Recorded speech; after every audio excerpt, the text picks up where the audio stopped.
어머니, 솔직히 말씀드릴게요. 형님, 그냥 시설에 보내세요. 어머니 돌아가시면 형님 누가 돌봐요? 저요?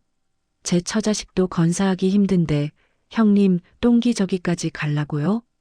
제발 짐 좀 덜고 편하게 사세요. 둘째 아들의 모진 말에 제 가슴은 억장이 무너졌습니다.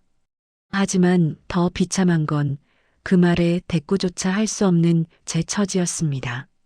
제 나이 70, 췌장암 3기 판정을 받은 날이었습니다.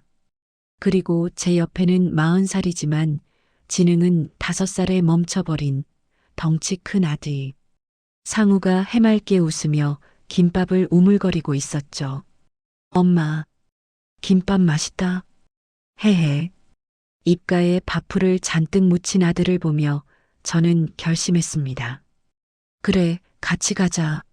내가 널 데리고 가는 게 남은 사람들을 위한 마지막 선물이다. 그날 밤 저는 떨리는 손으로 농약병을 집어들었습니다. 그런데 그때 제 바짓가랑이를 잡은 아들의 한마디가 저를 멈춰 세웠습니다.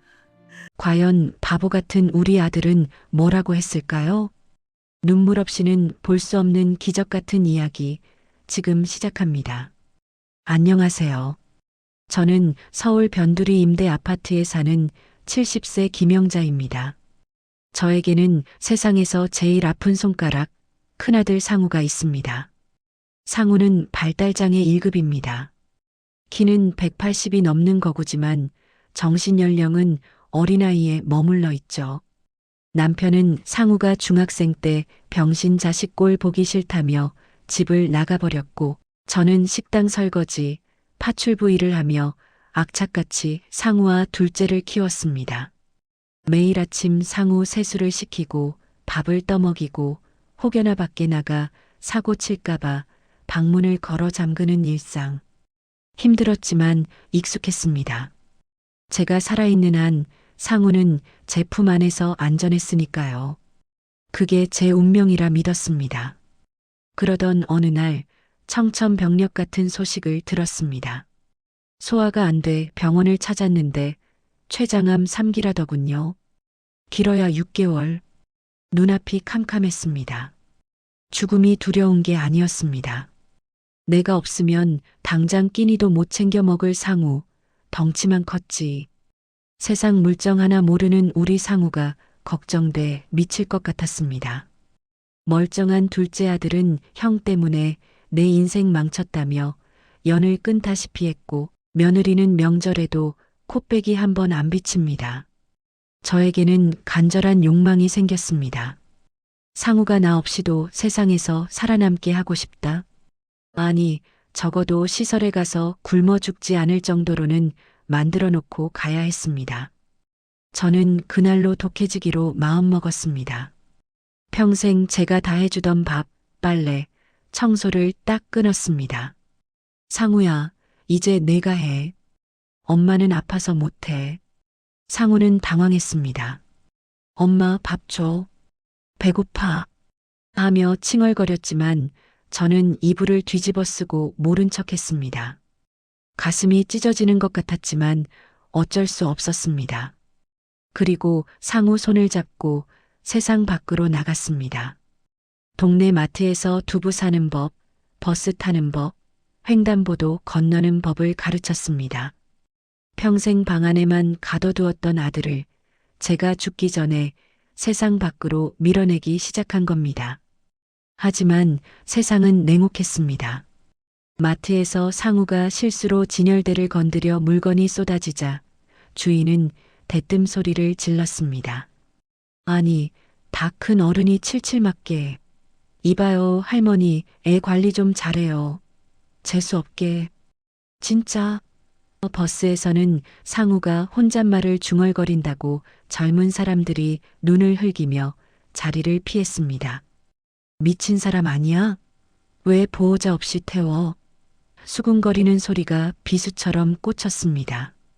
가장 큰 시련은 둘째 아들이 찾아왔을 때였습니다. 엄마, 형 그냥 정신병원 보내요. 그게 서로 편하다니까? 엄마 유산, 형 병원비로 다 날릴 거예요? 제 핏줄마저 형을 짐짝 취급하는 현실 앞에서 저는 절망했습니다. 내가 죽으면 상우는 정말 쓰레기처럼 버려지겠구나. 제 교육은 실패한 것 같았습니다. 그러던 어느 비 오는 날이었습니다. 항암 치료 부작용으로 제가 거실에 쓰러지고 말았습니다.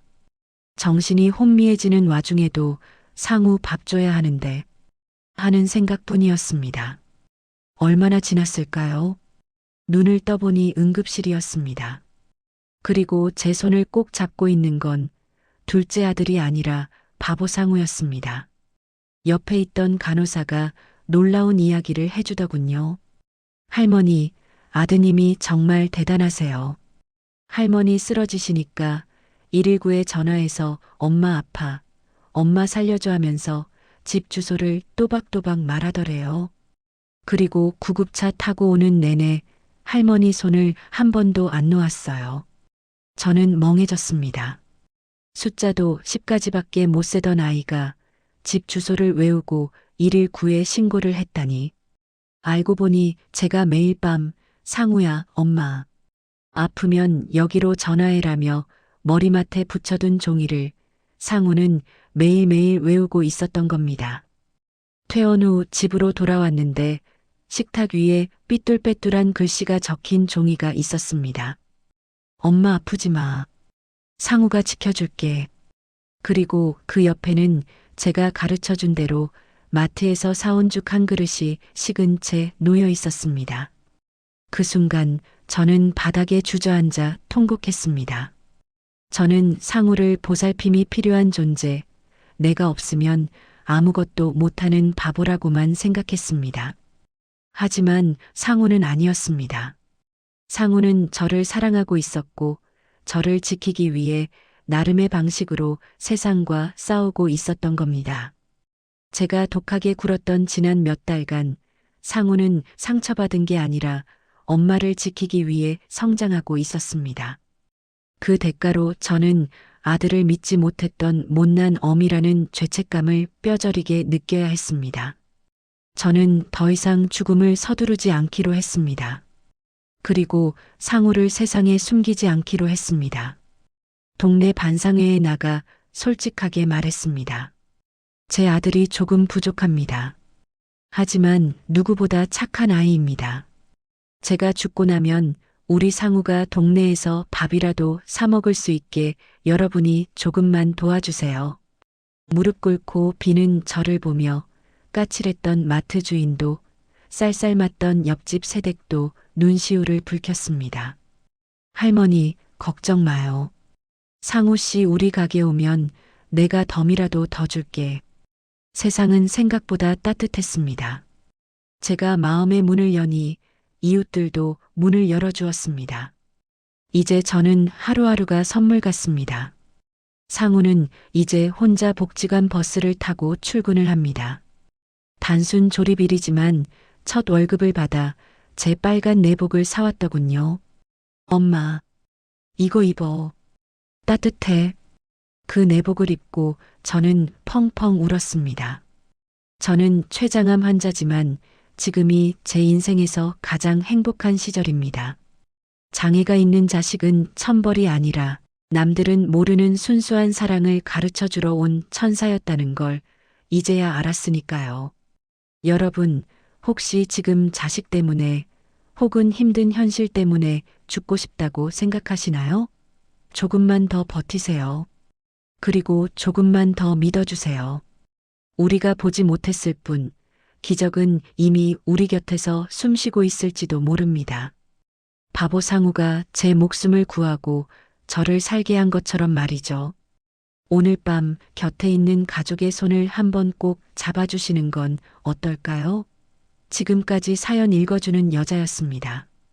구독과 좋아요는 저에게 큰 힘이 됩니다. 여러분의 가정에 늘 축복이 가득하길 기도하겠습니다.